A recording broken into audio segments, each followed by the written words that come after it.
Nous reprenons nos travaux cette semaine en l'absence de notre rapporteur qui m'a prié de bien vouloir excuser son absence en poursuivant l'examen des achats numériques dans l'enseignement supérieur auxquels sont attachés, comme nous l'avons vu, des enjeux essentiels de souveraineté numérique. Je ne reviens pas sur les signaux pour le moins contradictoires envoyés par l'État à ce sujet et qui sont devenus évidents au fil de nos auditions, avec une doctrine et des circulaires prônant le recours à des solutions souveraines, mais des habitudes et des usages tellement ancrés auprès d'opérateurs économiques extra-européens que l'hypothèse même d'une migration semble parfois inconcevable. Nous avons échangé la semaine dernière avec la directrice générale de l'École polytechnique au sujet de la migration de ces outils collaboratifs vers la solution Microsoft 365 et nous lui avons fait part de nos préoccupations en matière de sécurité et d'accès aux données. À la suite de cette audition, nous avons été informés que l'École normale supérieure Paris-Saclay avait récemment adopté un nouveau schéma directeur numérique à la suite d'un audit réalisé par le cabinet Ernst & Young qui prévoit lui aussi la migration vers Office 365. Pour nous présenter ce choix et en expliquer les motivations, nous accueillons Madame Nathalie Carrasco, présidente de l'ENS Paris-Saclay, accompagnée de Monsieur Christophe Huette, directeur des systèmes d'information. Je vous informe que cette audition sera diffusée en direct sur le site du Sénat et fera l'objet d'un compte-rendu publié. Je vous rappelle également qu'un faux témoignage devant notre commission d'enquête sera passible des peines prévues aux articles 434-13, 434-14 et 434-15 du Code pénal, soit 75 000 € d'amende et jusqu'à 5 ans d'emprisonnement, voire 7 ans en fonction des circonstances. Je vous invite donc à prêter serment de dire toute la vérité, rien que la vérité. Veuillez, s'il vous plaît, chacun lever la main droite, appuyer sur le bouton de votre micro et dire « Je le jure ». Je le jure. Je le jure. Merci à vous. Je vous laisserai donc nous présenter brièvement l'ENS Paris-Saclay ainsi que le contexte et les conclusions de l'audit réalisé par le cabinet de conseil qui vous a accompagné. Vous pourrez ensuite nous expliquer si de votre côté un sourçage a été effectué pour identifier une solution souveraine ou si vous avez partagé l'avis des auditeurs selon lequel aucun outil français ou européen n'aurait répondu à votre besoin. La situation des laboratoires de recherche mérite là aussi un traitement particulier en raison des informations sensibles qui y sont traitées, notamment dans les disciplines scientifiques et technologiques qui sont la spécialité de l'ENS Paris-Saclay. Quelles sont les mesures que vous comptez prendre pour garantir la sécurité de ces mêmes données et éviter qu'elles ne soient soumises à des législations extraterritoriales ? Comment d'ailleurs prenez-vous en compte ce risque ? Vous pourrez également nous indiquer le support contractuel retenu au regard du droit de la commande publique pour tout d'abord sélectionner le cabinet d'audit, si vous pouvez nous en dire davantage sur la procédure qui a été mise en place, puis pour effectuer cette migration. Votre établissement a-t-il passé un marché dédié ? S'agit-il plutôt d'un marché ministériel ou d'une commande auprès de l'UGAP ? À l'usage, quel sera le coût de l'outil Microsoft 365 par rapport aux logiciels utilisés actuellement ? Quels sont les gains escomptés ? Donc, je vous laisse la parole pour un propos liminaire d'une quinzaine de minutes et puis ensuite, nous pourrons revenir sur des points complémentaires. Je vous remercie. Merci beaucoup.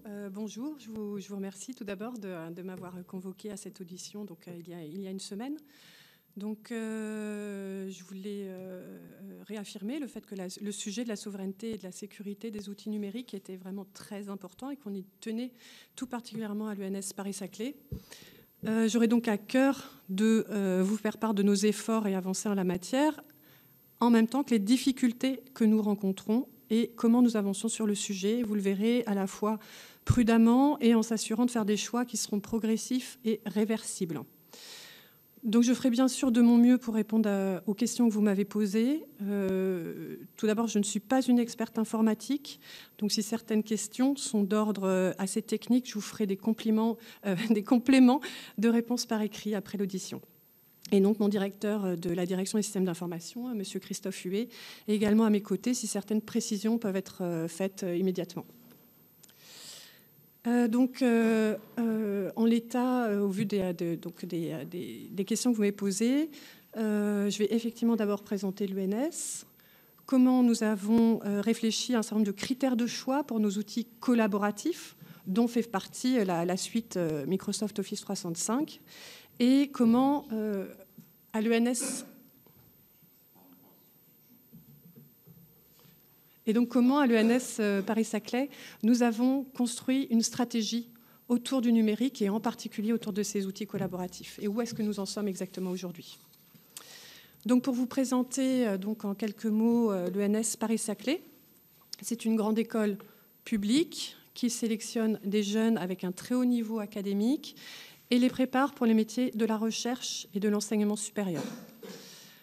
Une de nos spécificités, c'est de couvrir un large panel de disciplines, allant bien sûr des sciences fondamentales aux sciences de l'ingénieur et aussi des sciences humaines et sociales. Donc de la recherche, formation, métier de la recherche et enseignement supérieur dans ce large spectre de disciplines. En sortant de l'école, nos élèves poursuivent en grande partie en thèse, pour à peu près 80%. Ils deviennent professeurs dans l'enseignement supérieur, chercheurs ou encore conseillers stratégiques dans la haute fonction publique. Ce sont des exemples. Ils représentent un vivier scientifique d'excellence pour la nation. Et nos étudiants et étudiantes représentent, pour chiffrer les choses, une communauté d'environ 1800 étudiants inscrits à l'ENS. Cette formation par la recherche, elle exige dans nos murs également la présence de laboratoires de recherche, des laboratoires de pointe, qui vont être relatifs à toutes ces disciplines enseignées. Nous hébergeons ainsi 13 unités de recherche, parmi lesquelles 3 laboratoires en ZRR, c'est-à-dire en zone à régime restrictif d'accès. Entre les enseignants-chercheurs, les chercheurs, les ingénieurs et les techniciens, les personnels scientifiques et techniques de l'ENS, enfin employés par l'ENS, représentent environ 350 personnes. Et donc pour accompagner ces activités dites cœur, ce que j'appelle cœur, c'est vraiment la formation et la recherche, enfin l'enseignement et la recherche, l'école elle a besoin de services et de personnel administratif efficaces. On attend ça de nous, qui vont par exemple entretenir le bâtiment, qui vont assurer sa sécurité, qui vont s'occuper des installations numériques, qui vont également passer des commandes, régler des factures, organiser les missions des chercheurs, gérer les conventions de stage des étudiants, les aider à trouver un logement, bref, tout ce qui concerne cette sphère, ces outils, cet accompagnement pour nos activités cœur. Et donc ces personnels administratifs, à l'ENS Paris-Saclay, ils représentent environ 150 personnes. Donc concernant la question qui nous intéresse aujourd'hui, à savoir Microsoft 365, vous verrez par la suite que la discussion en cours à l'ENS, les choix ne sont pas faits, vous le verrez, elle ne porte de toute façon que sur la partie administrative, c'est-à-dire les 150 personnes sur les 2300 sous la responsabilité ENS, c'est-à-dire à peu près 6% de nos effectifs.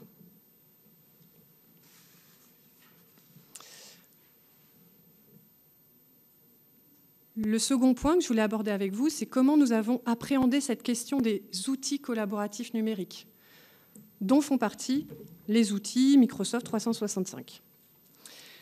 Donc vous l'avez compris, de par nos missions de service public pour l'enseignement et la recherche, pour l'enseignement supérieur et la recherche, et le contexte géopolitique de plus en plus agressif dans lequel nous évoluons, on a vraiment à cœur d'être, et on le doit, d'être exigeants sur tous les fronts avec les outils numériques en général, qui sont devenus incontournables dans nos métiers.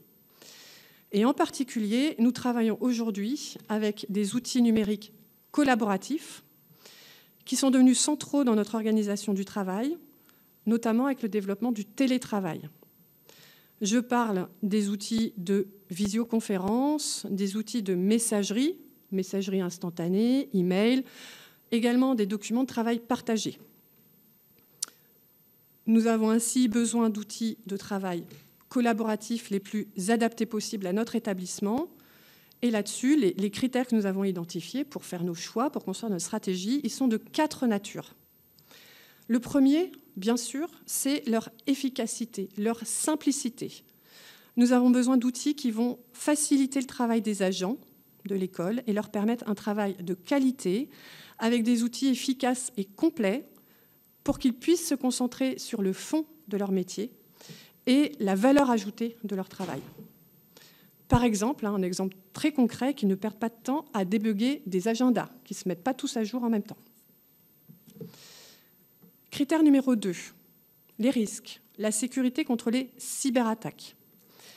Les outils collaboratifs sont souvent des points d'entrée pour les hackers pour infiltrer et paralyser les établissements. Il nous faut des outils collaboratifs qui vont être sécurisés contre ces cyberattaques et au jour d'aujourd'hui, le risque est fort. Nous, on a un exemple très concret. On est sur le plateau de Saclay. On est intégré avec l'Université Paris-Saclay. Vous savez que l'été dernier, l'Université Paris-Saclay a fait l'objet d'une cyberattaque d'envergure qui a paralysé tous les services. Critère numéro 3, la lutte contre l'espionnage industriel, la souveraineté. Nous produisons dans nos laboratoires de recherche des résultats scientifiques qui ont un très fort potentiel économique.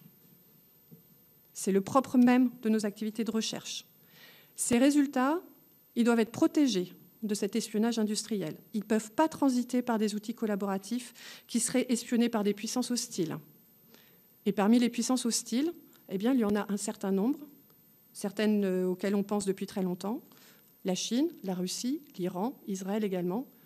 Et c'est le cas depuis longtemps, mais on en a encore plus conscience aujourd'hui, c'est juste un révélateur. Aujourd'hui, il y a également au cœur les États-Unis. Le quatrième critère, c'est une contrainte budgétaire. La réduction du déficit public de la France passe par des tensions budgétaires très fortes sur les établissements publics d'enseignement supérieur, et l'ENS Paris-Saclay ne fait pas exception. Nous avons très peu de marge budgétaire pour investir dans de nouveaux outils, et ce, malgré l'augmentation des risques de cyberattaque et d'espionnage. On ne s'en plaint pas, c'est un état de fait, c'est une contrainte, on la prend comme telle, et donc on est obligé de réfléchir sur la base de ces 4 critères. Donc, pour cette partie, en conclusion, concernant Microsoft 365, quand on y pense, quand on l'évalue, cette solution, elle est intéressante selon un certain nombre de critères, ceux de la performance de l'outil, celui de la sécurité contre les cyberattaques, et celui du critère du coût, car il est négocié dans des marchés d'État qui sont accessibles pour nous par des centrales d'achat public. Cependant, il n'est pas bon pour le critère numéro 3, celui de la souveraineté, puisque le cloud de la solution Microsoft Office 365 est accessible au gouvernement américain, d'après le Cloud Act. Donc pour résumer, sur ces critères, évidemment l'idéal, ce serait des outils de travail collaboratifs performants, parfaitement intégrés à des clouds sécurisés et souverains, et accessibles financièrement pour nos établissements publics qui sont en forte tension budgétaire. Ces outils sont en préparation, nous faisons de la veille dessus, nous nous en réjouissons, on l'appelle de nos voeux et nous serons ravis de les déployer le plus vite possible quand ils seront disponibles. En attendant, parce qu'on ne peut pas attendre, je vais vous exposer où nous en sommes pratiquement de cette réflexion et du déploiement d'outils collaboratifs numériques à l'ENS Paris-Saclay. La première des choses, c'est que, donc moi, en démarrant mon mandat, j'ai d'abord travaillé à faire un diagnostic sur ces outils. Donc c'était début 2023. À mon arrivée à la direction de l'ENS Paris-Saclay, l'établissement venait de finaliser son installation sur le plateau de Saclay. On est arrivé en 2020, mais vous voyez, l'installation, ça prend un certain temps. Et donc, cette intégration dans le cœur Saclay, quand je suis arrivée dans ce contexte de transformation et d'intégration dans un contexte extrêmement compétitif de recherche et d'innovation qu'est Saclay, eh bien, cette intégration, elle se doit de s'accompagner d'une mise à niveau technique importante concernant le système d'information. C'est pour cela que nous l'avons mis en priorité dans notre stratégie scientifique de l'établissement au travers du contrat d'objectifs de moyens et de performance, le COMP, 2023-2025. Par exemple, le COMP, il nous a permis de financer le recrutement d'un responsable de la sécurité des systèmes d'information, RSSI, de réaliser un audit de sécurité et d'élaborer un schéma directeur du numérique, celui que vous avez donc introduit dans votre point initial. À propos de l'audit de sécurité, cette analyse de l'environnement, donc ça a été fait, cet audit entre 2023 et 2024, Cette analyse de l'environnement technique a révélé une situation extrêmement fragmentée de nos outils collaboratifs. Nous utilisons aujourd'hui une suite bureautique Office classique, sans fonctionnalité collaborative. Des outils de visioconférence Zoom qui sont déployés dans toutes nos salles, ainsi que sur tous les postes de travail. Des outils de la suite Renater, visioconférence rendez-vous, ou bien la messagerie instantanée CHAP, proposée donc par la DINUM, opérée par la DINUM. Et ensuite, pour la messagerie et les agendas, ils sont hébergés en interne avec des solutions en logiciel libre, puisque c'est également un sujet qui nous tient à cœur à l'école, pour l'ensemble des personnels et des étudiants. Et tous les espaces de stockage, à l'heure actuelle, ils sont sur des serveurs réseau en interne à l'école, donc hébergés localement, avec donc l'outil OnlyOffice, qui est un outil libre. Donc en conclusion, sur notre situation actuelle, suite à cet audit de sécurité, voilà où est-ce qu'on en est si je reprends nos 4 critères. Le premier, la performance, c'est pas terrible. On a des outils dispersés qui sont peu performants. Et le fait que ce soit dispersé fait aussi que ça n'est pas clair pour nos usagers et qu'il y a une tentation de contournement, d'aller utiliser des outils en dehors de la sphère proposée par l'ENS. Donc peu performant. Sécurité cyber, deuxième critère. Vous avez compris, nous sommes tout en local aujourd'hui.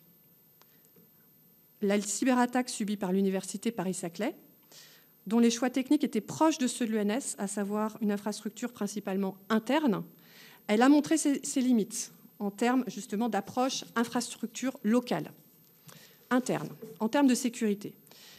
Et dans ma compréhension des orientations ministères, cette orientation, la stockage interne, ça ne va pas dans le sens de la doctrine cloud au centre.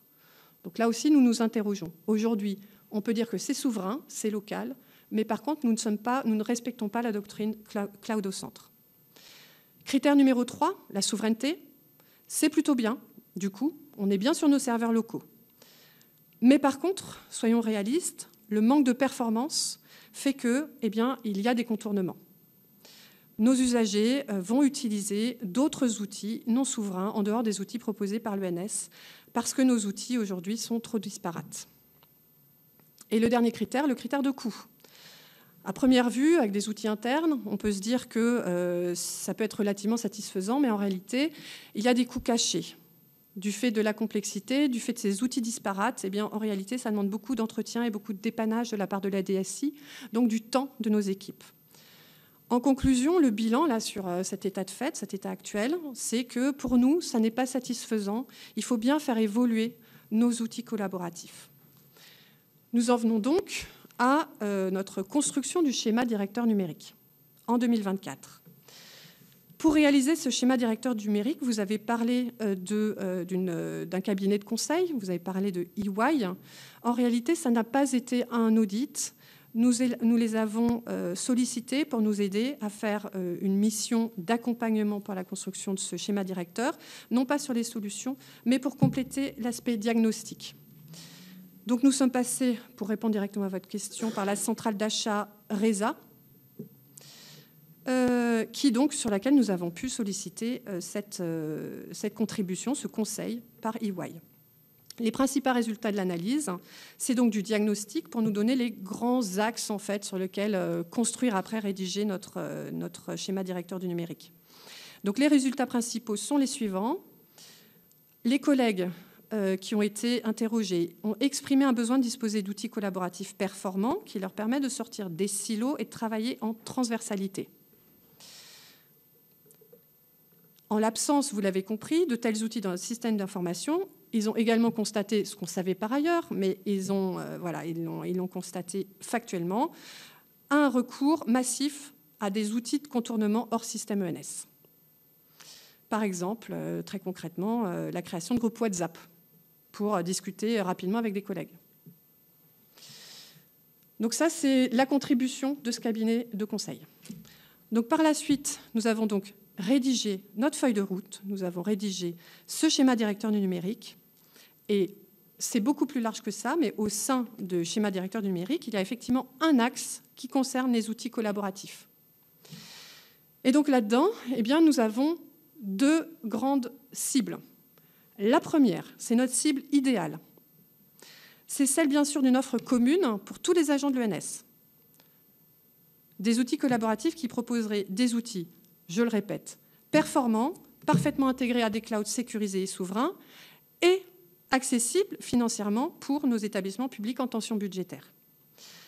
Cette solution, encore une fois, n'est pas disponible pour le moment, mais c'est dans notre schéma directeur numérique, puisqu'on le met comme un axe stratégique de faire une veille poussée pour être immédiatement opérationnel dès que cette solution sera proposée.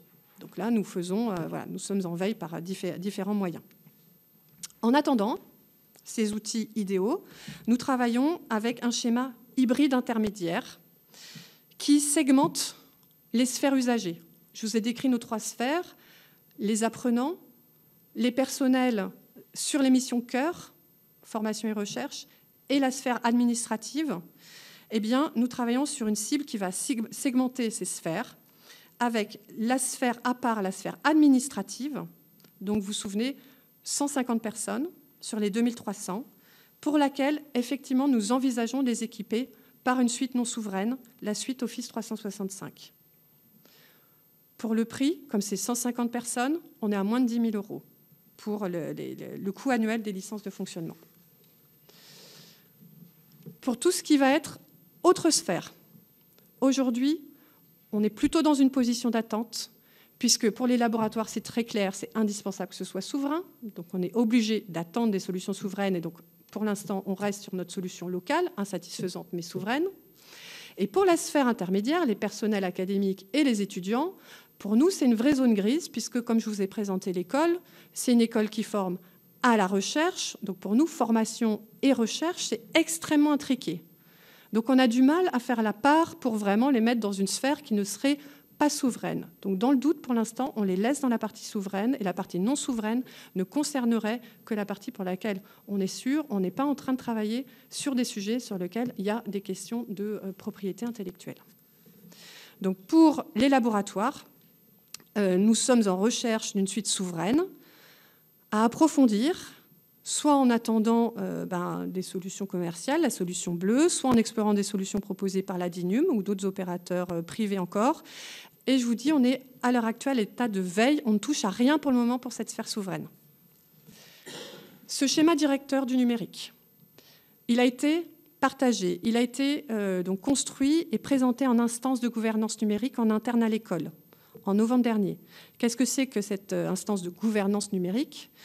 C'est le comité ouvert à toutes les entités de l'école, c'est-à-dire les laboratoires, les directions d'enseignement, les services, absolument tout le monde. Donc là, en instance de gouvernance, a été présenté le sujet concret d'Office 365 et les problèmes de sa souveraineté a été abordé. Les gens sont éclairés. Ensuite, ce schéma directeur, il a été présenté également en comité social d'administration, le CSA, en questions diverses, avec des explications sur cette approche hybride et le phasage dans le temps. Donc vous voyez ce séquençage dans le temps et le travail en cours sur les offres souveraines. Et il a été ensuite présenté en conseil d'administration le 13 décembre dernier, avec transmission de ce schéma directeur numérique complet, voté en présence de la tutelle, du rectorat, et en présence d'un représentant du CNRS dont dépend en grande partie la politique de sécurité des systèmes d'information de nos laboratoires. Donc ce schéma directeur a été voté en décembre dernier.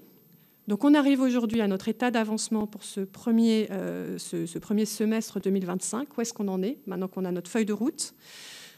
Donc on a ce projet de déploiement, c'est vrai, un déploiement pilote de Microsoft 365 sur une partie de l'administration. C'est bien une solution qui est envisagée. En parallèle, on explore le volet souverain pour nos laboratoires et la sphère étudiante. On est vraiment au stade du benchmark, de l'analyse de sécurité, de la capacité d'intégration. Sachez que, à ce stade, le projet, même le projet pilote de déploiement Microsoft 365, je vous avais dit que j'allais vous faire part en toute franchise de nos difficultés, eh bien ce projet il a pris du retard. Pourquoi ? Parce que c'est compliqué de faire cohabiter différentes solutions. Et aucune n'est totalement satisfaisante. Encore une fois, la solution entièrement satisfaisante, ce serait une solution unique pour tous. Donc à ce jour, aucun contrat n'a été signé. On en est à la phase de devis comparatif, des demandes auprès de différents marchés publics accessibles, de groupes logiciels, de l'UGAP, groupe logiciel du MESRI, des tests d'intégration technique sont en cours, mais encore une fois, aujourd'hui, on n'a rien signé et rien n'est fait. Encore une fois, je vous dis, on imagine cette solution pour la partie administrative sans en être complètement satisfait, soyons clairs. Donc je finirai là-dessus. En conclusion, voilà où on en est exactement. Ce n'est pas parfait, on en a pleinement conscience, et en attendant, encore une fois, on essaie de n'explorer que des solutions intermédiaires qui seront réversibles pour ne pas se lier, puisque c'est un travail qui est en cours, qui est hautement porté, on le sait, par le ministère. On partage une préoccupation et une haute exigence pour la souveraineté de nos productions scientifiques, et donc nous serons donc en première ligne si on peut aider à déployer des solutions qui seront parfaitement satisfaisantes. Je vous remercie. Merci beaucoup, Madame la Présidente. Souhait d'intervention, chers collègues ? Pas pour l'instant. Pas pour l'instant. Alors, tout d'abord, je tiens sincèrement à vous remercier pour la posture qui est la vôtre, de prise en compte des préoccupations que nous exprimons avec les collègues membres de cette commission d'enquête depuis maintenant plusieurs mois. Et vous avez fait en sorte, dans votre propos introductif, d'essayer, et je tiens à le souligner, d'apporter le maximum de réponses et de garanties à ces préoccupations dont nous avons fait part. Pour autant, et on ne méconnaît pas, au demeurant, c'est important de le redire ici, les contraintes qui peuvent être les vôtres, que vous avez rappelées à juste titre.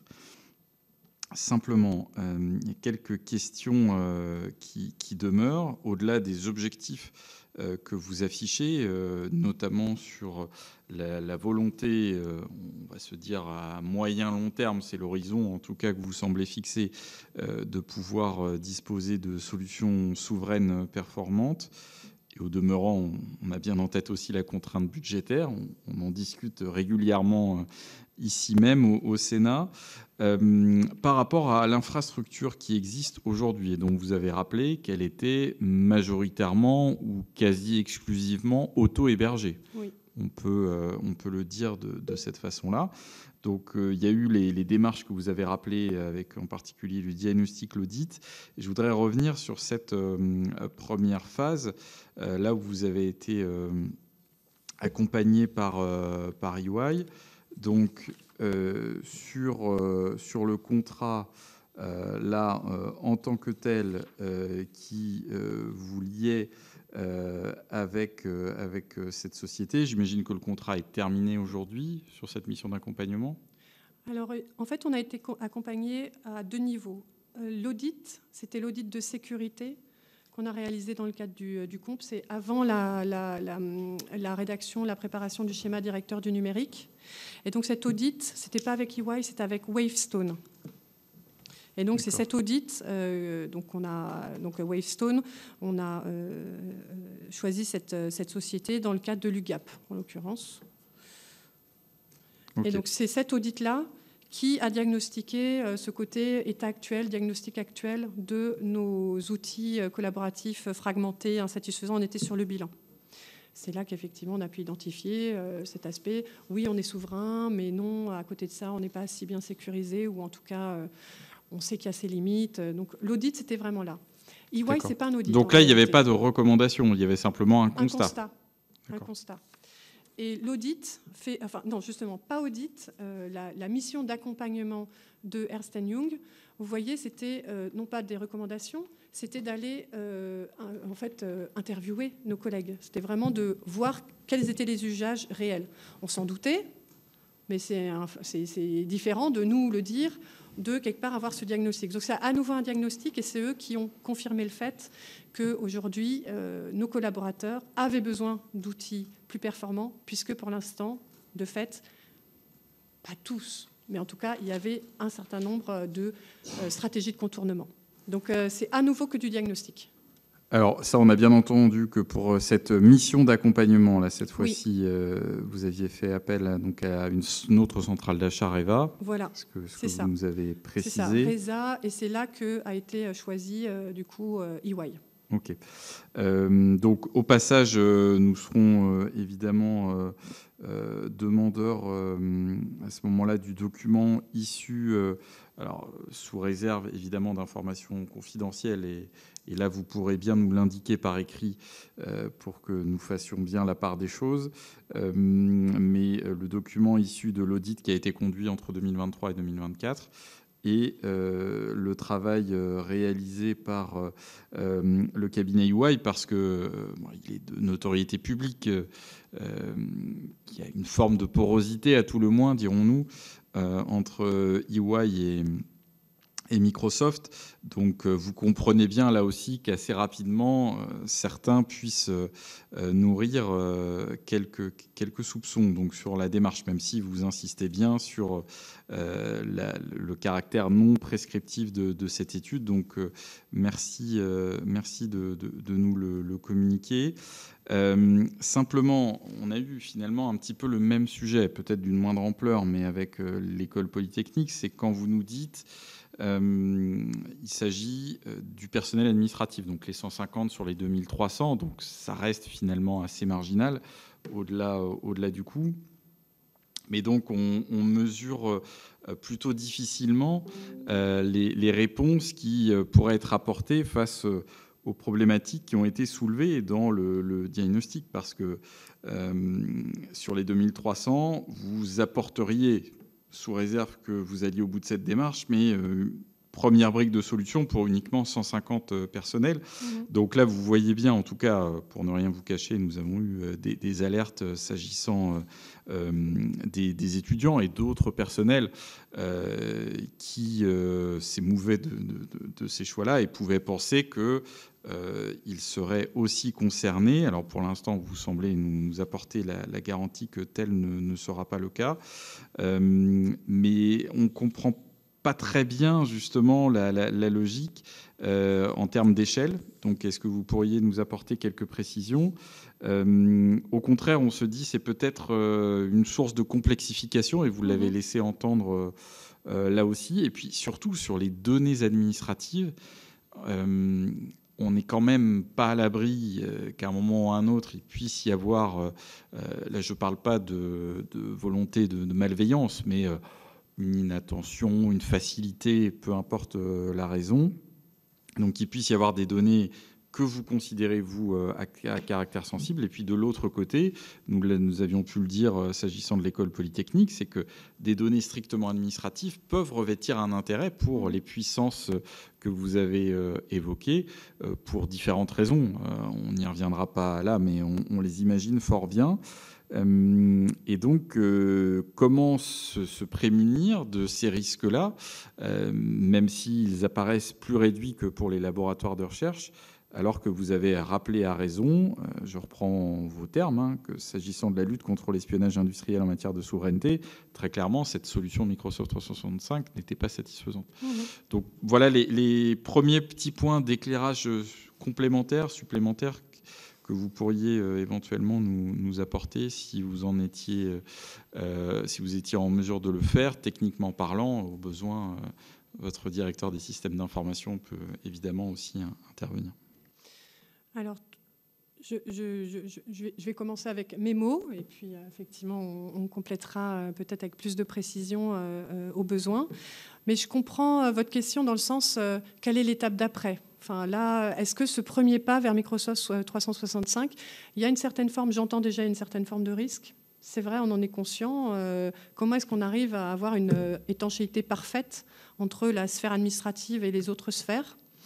Là-dessus, je pense qu'on ne peut pas considérer que le risque zéro est effectivement le cas.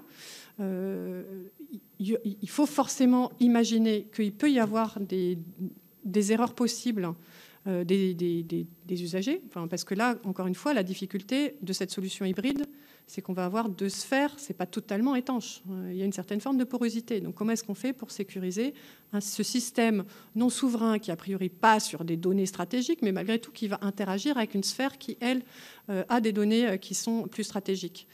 Donc là, on y réfléchit, bien sûr, et donc il y aura une forme notamment de sensibilisation des usages. C'est-à-dire il faut accompagner les personnes donc on envisage un plan de formation pour les prévenir qu'on ne met pas n'importe quoi dans des emails, par exemple. Que si c'est des sujets compliqués, on ne met pas des pièces jointes sur des sujets qui, eux, ne peuvent pas être... Mais vous voyez, c'est un accompagnement. La solution hybride implique d'autres difficultés. Après, si c'est sur des sujets vraiment super sécurisés, nous, pour la sphère administrative, par exemple, quand on est en point de crise, on n'utilisera certainement pas Microsoft 365. Nous, on utilise déjà Chap, par exemple. Donc voilà, il faut, mais ça demande un séquençage, ça demande une réflexion sur les différents usages pour éviter justement, par cet aspect porosité au sein de notre école, c'est natif, entre ces aspects, effectivement, faire en sorte d'étanchéifier, c'est pas parfaitement satisfaisant, et j'entends bien, et c'est pour ça qu'à la fin, je concluais sur le fait que faire coexister deux sphères avec des outils différents, nous, aujourd'hui, on a du mal à le faire. Enfin, on voit déjà tous les écueils et c'est pour ça que le projet a pris du retard. Simplement en complément, parce qu'on a pu poser la question à d'autres de vos homologues, mais et c'est vrai qu'on peut considérer à juste titre que l'ENS Paris-Saclay, comme l'École Polytechnique, comme d'autres établissements, sont aussi partie prenante de la solution, parce que vous l'avez rappelé, vous formez parmi les meilleurs cerveaux du pays, qui peuvent, pour certains, se destiner aux technologies les plus innovantes en matière de numérique. Donc, en tout état de cause, est-ce que vous avez alerté votre autorité de tutelle sur ces difficultés qui sont désormais établies et bien connues, pour que, encore une fois, ça ne vous revient pas directement, mais le nécessaire soit fait, les décisions soient prises, qu'on puisse à un moment donné essayer de massifier l'effort et de recherche et de développement en lien avec les opérateurs économiques qui nous ont redit leur disponibilité depuis maintenant plusieurs années, et faire en sorte de développer ces solutions souveraines, efficaces, performantes, en matière de cybersécurité, et répondant aussi aux impératifs budgétaires qui sont les vôtres. Est-ce que vous avez pu lancer cette alerte-là, la formaliser sur la base aussi peut-être des documents dont nous avons parlé ? Alors c'est un très bon point et très honnêtement, je pense que la réponse c'est non. On a un peu l'habitude de faire avec, on fait au mieux. Mais là, je trouve que le rendez-vous qu'on a aujourd'hui nous permet, mine de rien, de pouvoir manifester, de pouvoir expliquer pourquoi aujourd'hui, effectivement, on a affaire à un certain nombre d'injonctions contradictoires et qu'on essaie de faire au mieux, mais que honnêtement, c'est pas simple. Donc c'est en ça aussi que j'avais introduit mon propos en disant que je vous remerciais. Je pense que c'est une occasion qui sert également à nous rendre aussi ce service de pouvoir expliquer nos difficultés aujourd'hui. Sinon, non, en toute honnêteté, nous, on a l'habitude de, effectivement, faire avec cet ensemble de contraintes qu'on nous donne et essayer de trouver le meilleur chemin. Est-ce que vous pouvez nous confirmer ou infirmer l'information selon laquelle, parce que ça viendrait quelque peu en contradiction avec le propos liminaire que vous avez tenu, il y aurait une étude pour externaliser chez Microsoft les mails des étudiants? Est-ce que c'est une piste de réflexion aujourd'hui? Est-ce que c'est une perspective? Où en êtes-vous de cette démarche, si d'aventure elle existe? Là, on hésite et vous avez évoqué le fait que si vous m'avez sollicité aujourd'hui, c'est parce que vous avez été alerté. Je vous le confirme, on discute beaucoup avec nos étudiants et nos syndicats. Donc, je ne suis pas surprise. C'est effectivement un sujet qui leur tient à cœur. Pour les raisons que je vous ai expliquées tout à l'heure, c'est un sujet très important pour une grande école pour la recherche. Donc, ça ne me surprend pas qu'effectivement, ça les interroge. Et d'ailleurs, on en discute beaucoup avec eux et ils nous aident. Alors, je ne pensais pas qu'ils vous diraient de nous auditionner aujourd'hui. Ça, c'était une surprise pour moi. Mais malgré tout, le fait que ce sujet les inquiète, je l'entends et ils ont raison et on le travaille avec eux. Et c'est pour vous dire, pour nous, il y a une zone grise qui n'est pas simple et cette discussion avec eux nous aide aussi à faire nos choix stratégiques. Alors, je vous le disais en introduction, dans ma première réaction, je vous remercie pour la posture qui est la vôtre. Je tiens simplement ici à préciser que notre commission est parfaitement souveraine et que personne, à l'exception des sénateurs qui composent cette commission, et en particulier son président et son rapporteur, mais ne décide de qui est auditionné et de notre programme de travail. Tout simplement, là, pour être aussi tout à fait transparent à l'égard des citoyens qui pourraient nous regarder, nous avons sur ce dossier, comme sur un certain nombre d'autres, des alertes. Quand nous estimons qu'elles sont suffisamment significatives, qu'elles recoupent des sujets de préoccupation sur lesquels nous travaillons dans le cadre de cette commission d'enquête et que nous souhaitons approfondir en raison des prérogatives qui sont les nôtres, nous programmons et nous sollicitons un certain nombre d'organisations, qu'elles relèvent de l'État ou non. Et donc c'est bien dans ce cadre-là que nous avons travaillé de façon parfaitement souveraine. Enfin, encore une fois, nous ne sommes soumis à aucune forme d'intérêt, quel qu'il soit, public comme privé. Mais c'est très utile, là, d'une certaine manière, de le rappeler à la faveur de votre propos. C'est quand même très important que chacun en ait conscience ici. Nous sommes parfaitement maîtres de notre agenda.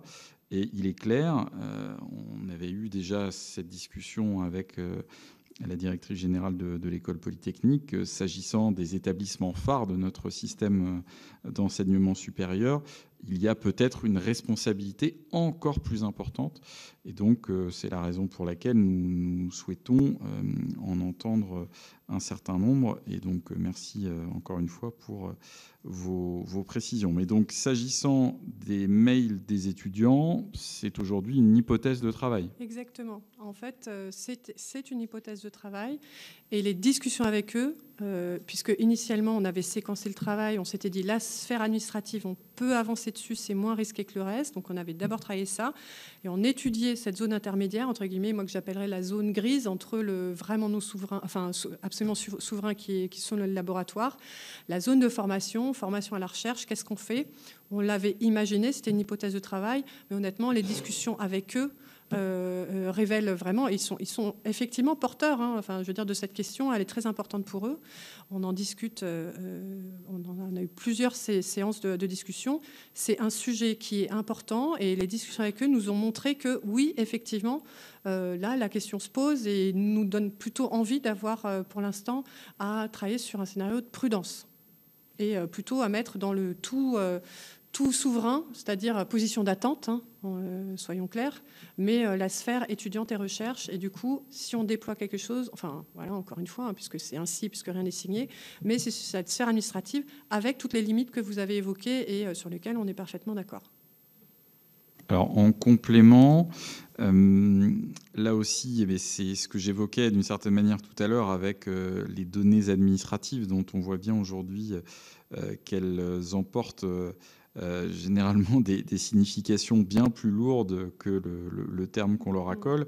Là, en l'occurrence, je ne connais pas dans le détail l'organisation de l'ENS Paris-Saclay, mais peut-on considérer que le pôle santé, le relais handicap, les services RH, les mails syndicaux relèvent bien de cette sphère administrative? Alors, si c'est le cas, ils sont amenés d'une façon ou d'une autre à traiter de données sensibles. Je crois que vous avez aussi un pôle contre les violences sexistes et sexuelles,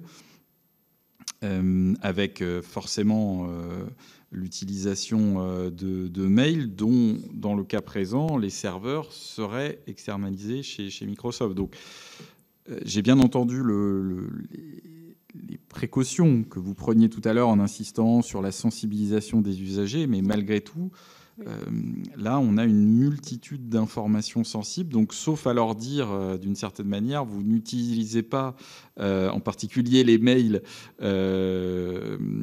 sauf à dire bonjour et on se donne rendez-vous éventuellement à tel ou tel endroit. Là encore, ça revient à dire que pour le travail qu'ils sont amenés à réaliser, il faut qu'ils utilisent d'autres solutions que celle-ci. Oui, la question est légitime. Les données sensibles, hein, les données, vous parlez des données handicap, des données RH, les données paye, elles sont sur des serveurs locaux, hein, et puis des outils métiers. Là, on est vraiment sur, a priori, les données elles-mêmes. Mais par contre, on est bien d'accord que les outils collaboratifs et ce qu'on met dans les emails et ce qu'on met dans les pièces jointes, là-dessus, il y a vraiment un sujet à travailler. D'où aussi, encore une fois, nos précautions. C'est pour ça qu'aujourd'hui, on n'est pas parfaitement serein. Honnêtement, plus le travail, entre guillemets, d'avancer sur ces outils totalement satisfaisants avancera, mieux on sera tous plus vite à l'aise. Hein. Donc l'idée, c'est qu'on fait ce choix pilote en ayant vraiment soin, je vous ai dit le mot réversibilité, on a vraiment soin de se dire, là on essaye, mais on ne sait pas si ce sera effectivement satisfaisant ou pas. On voit bien le bénéfice, on voit bien les risques aussi, donc en réalité, on veut faire une expérimentation, mais qui doit à tout moment être réversible, selon justement à terme, c'est pour ça qu'on fait la veille en parallèle sur tous les outils souverains, pour pouvoir basculer plus facilement sur un outil souverain complet. Donc typiquement, un outil souverain complet, là, nous, on étudie tout. Hein. Évidemment, vous avez sans doute en tête que si on fait Microsoft 365, à terme, ça pourrait être bleu, peut-être, mais peut-être pas. Du coup, on veut pouvoir aussi avoir la liberté de pouvoir basculer sur autre chose. C'est pour ça que c'est, entre guillemets, pour l'instant, seulement un projet à moins de 10 000 € et que si on peut basculer plus vite sur autre chose, on est ouvert à toutes les solutions. Donc je ne minimise pas du tout le risque, on en a conscience et on est vraiment sur une corde un petit peu raide entre le bénéfice de l'usage, ces solutions contournées. Encore une fois, la solution actuelle n'est pas non plus satisfaisante. Donc on a une phase d'expérimentation avec les limites que vous dites, qu'il faut accompagner de plein de précautions, des formations, mais qui ne sera pas idéal malgré tout. Est-ce que dans les travaux qui ont pu être réalisés, alors c'est un petit peu délicat parce que forcément c'était sur le schéma existant, l'urbanisation existante de vos réseaux, mais demain, encore une fois, il s'agit d'imaginer les pires des scénarios. Avec cet outil Microsoft 365 qui serait déployé dans un premier temps dans la sphère administrative, mais utilisé par des salariés qui ont accès à des données sensibles. Encore une fois, nous ne parlons pas des travaux de recherche, mais des données liées en particulier aux ressources humaines, à des données sociales, personnelles, syndicales, qui, vous en doutez bien, pourraient être utilisées dans le cadre de chantage. Enfin, on a vu ces schémas-là dans d'autres activités économiques. Est-ce que vous avez conduit une étude sur la vulnérabilité? Parce que d'une certaine manière, avec les usages, même pour des salariés les plus vigilants possibles, on n'est jamais à l'abri d'une erreur, est-ce que ça n'est pas une forme de cheval de Troie et la possibilité, directement ou indirectement, de pouvoir accéder pour des personnes mal intentionnées, accéder à ces informations, à la différence du système auto-hébergé qui n'est pas du tout parfait, je l'ai bien entendu. Mais est-ce que ce risque-là, cette vulnérabilité potentielle a été expertisée? C'est la première question complémentaire que je souhaitais vous poser. La deuxième question, qu'en est-il de vos interactions avec la DINUM? J'ai bien compris que, et encore une fois, je pense que nous pouvons l'entendre, sur l'alerte de la tutelle en amont, etc., ça n'a pas forcément été une habitude prise, pas simplement par l'ENS Paris-Saclay, mais par l'ensemble des pouvoirs publics et en particulier des établissements d'enseignement supérieur. Mais au-delà de cette phase de lancement d'alerte, est-ce qu'il y a des échanges aujourd'hui avec la DINUM pour accélérer et en lien aussi, on les a interrogés là-dessus, mais avec les opérateurs économiques sur le développement de solutions souveraines? Alors sur la première question, ma compréhension des choses, c'est que en réalité, on est sur les deux risques, le risque souveraineté, potentiel économique, versus le risque cyber. Il me semble que les personnes mal intentionnées, on est plutôt dans le domaine du risque cyber, et donc le risque contre les attaques, les cyberattaques. Et dans ces cas-là, pour cet aspect-là, Microsoft 365 est fort. Ils sont très sécurisés. Ça ne veut pas dire que d'autres ne le sont pas, mais là-dessus, ils sont très bons. Donc en fait, pour ces aspects attaques mal intentionnées, chantage, etc., ce n'est pas l'aspect souveraineté. Ça, je pense que le potentiel économique de cet aspect-là, il est moindre que le potentiel économique des laboratoires. Donc, pour l'aspect sécurité, oui, c'est bien un aspect qui compte dans le critère de choix de pourquoi pas Microsoft 365. Encore une fois, sur cet aspect sécurité, ils sont plutôt satisfaisants. Donc ça, c'est le premier aspect, sur le côté sécurité. Est-ce que c'est bien un sujet qui est pris en compte pour nos choix, enfin parmi nos critères. Oui, vous vous souvenez, pour moi, c'est un critère essentiel, la sécurité contre les cyberattaques. Encore une fois, cyberattaque juste à côté de nous, sur l'université, Paris-Saclay, on est très sensible à ce sujet. Et pour ça, il se trouve que Microsoft 365 est bon. C'est vraiment sur l'aspect souveraineté, espionnage industriel. Donc voilà, l'un dans l'autre, je ne dis pas que c'est, encore une fois, il ne faut pas accompagner tout ça de plein de précautions, mais en tout cas, pour l'aspect risque esprit mal intentionné, c'est malgré tout, là-dessus, c'est plutôt compétitif. Sur le point d'Inum, juste sur ce point-là, encore une fois, il ne s'agit pas de noircir à l'excès le tableau, mais nous avons bien eu confirmation par notamment Alain Juillet que l'appareil d'État américain, à l'échelle fédérale, mais se mobilisait totalement en matière de commande publique, à la fois dans une dimension qu'on va qualifier de défensive, c'est-à-dire limiter l'entrée de nouveaux acteurs sur le marché américain, et également de manière offensive pour aller chercher des marchés à l'étranger et s'en servir aussi comme des aspirateurs à données, directement ou indirectement. Donc il y a à la fois les actes malveillants de cybersécurité, mais il pourrait y avoir aussi, encore une fois, évidemment, Microsoft vous garantira sans doute que non, mais la porosité entre ces géants américains et l'appareil d'État américain est quand même plutôt bien établie. Et vous avez rappelé le Cloud Act, il y a aussi le FISA Act, etc. Enfin, donc des lois aujourd'hui à caractère d'application extraterritoriale.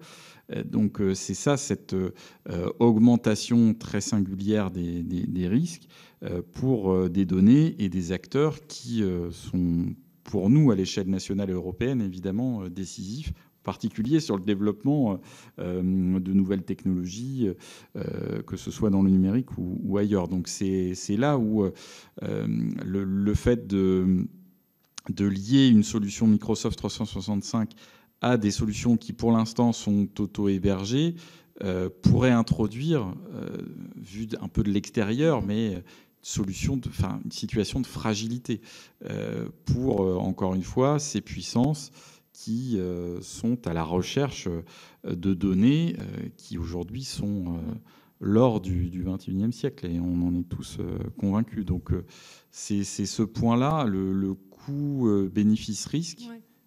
A-t-il été précisément évalué ou fait-il l'objet d'une évaluation? Puis je vous laisse répondre sur la DINUM. D'accord. Donc là, moi, précisément, je n'ai pas les éléments de réponse pour préciser ce point exactement. Donc je pense qu'on reviendra. On a 2 personnes qualifiées à l'école pour pouvoir étayer cette question-là. C'est notre personne en charge de la protection des données.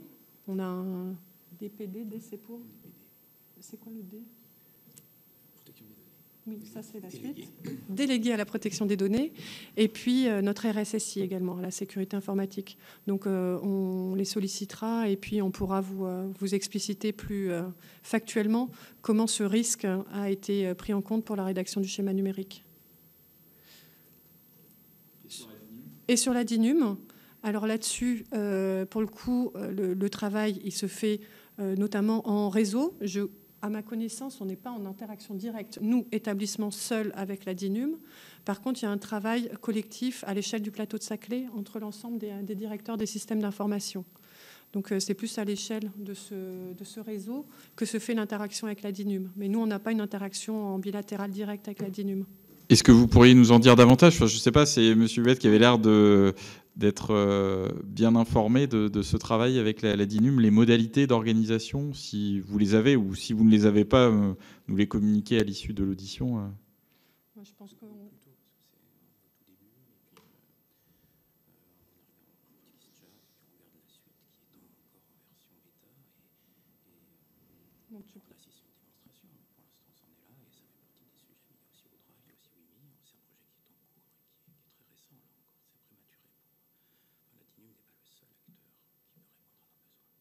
D'accord. Donc on vous fera peut-être un complément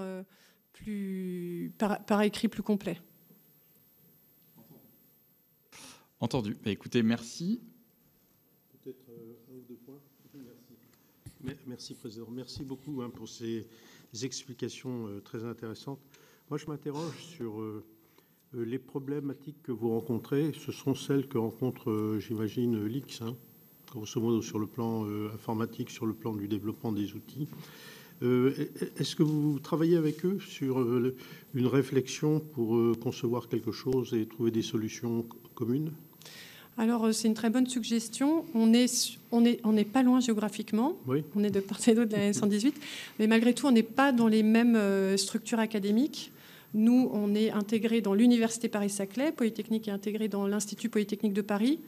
Mais je trouve très intéressant qu'on travaille ensemble du fait qu'on a des mêmes missions pour le service public. Donc, je prends tout à fait note de la suggestion.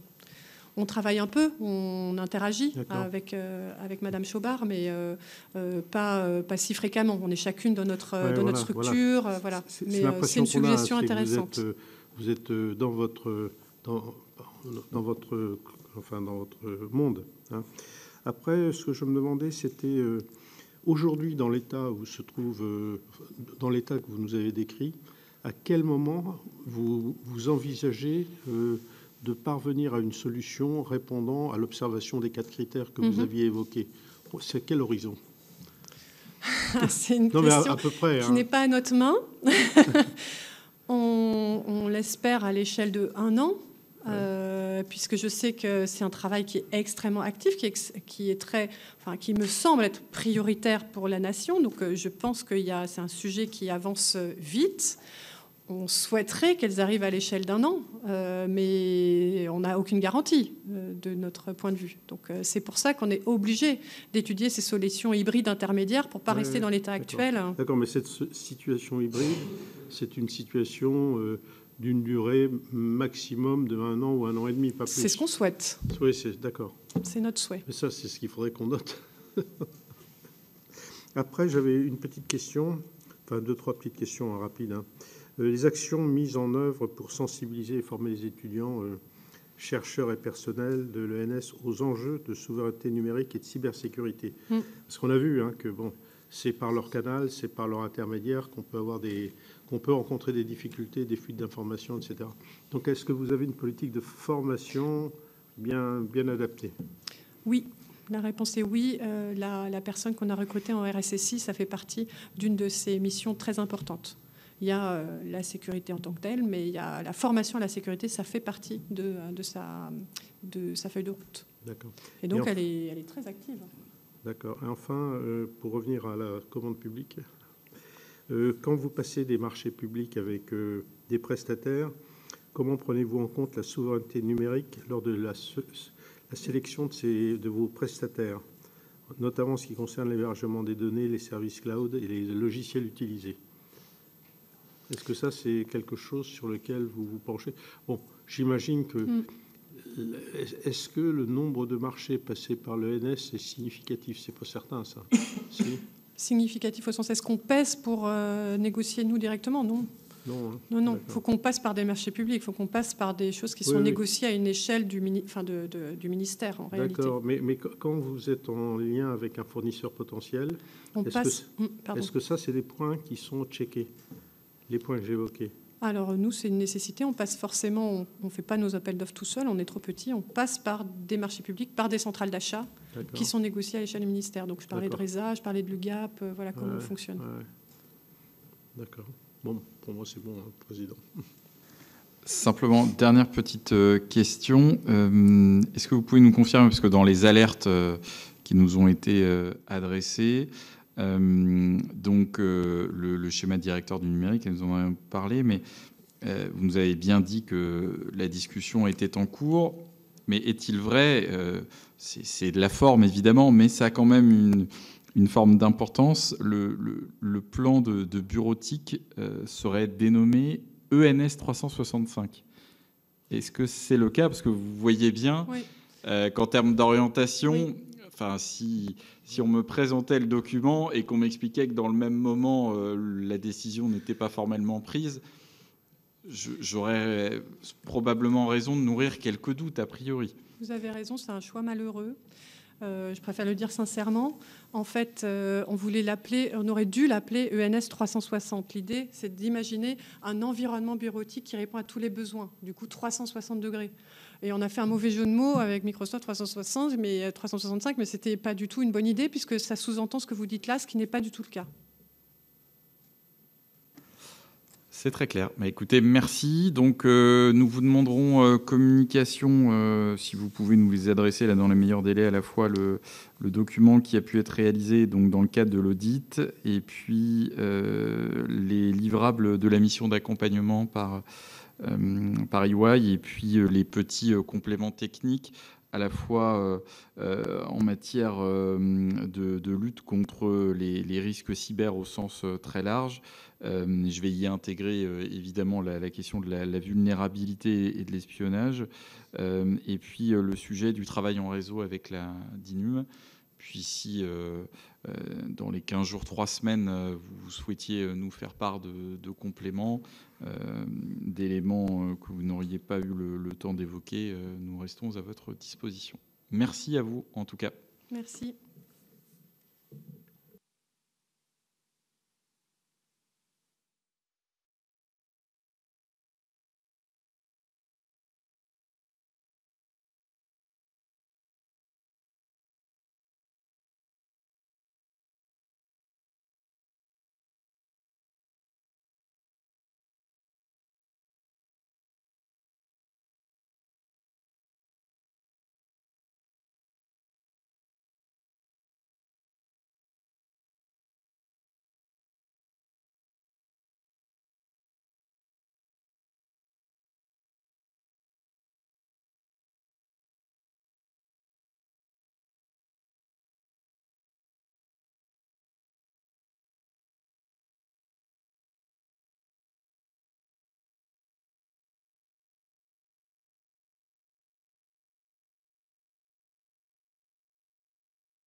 Ça, qu'est-ce que vous entendez?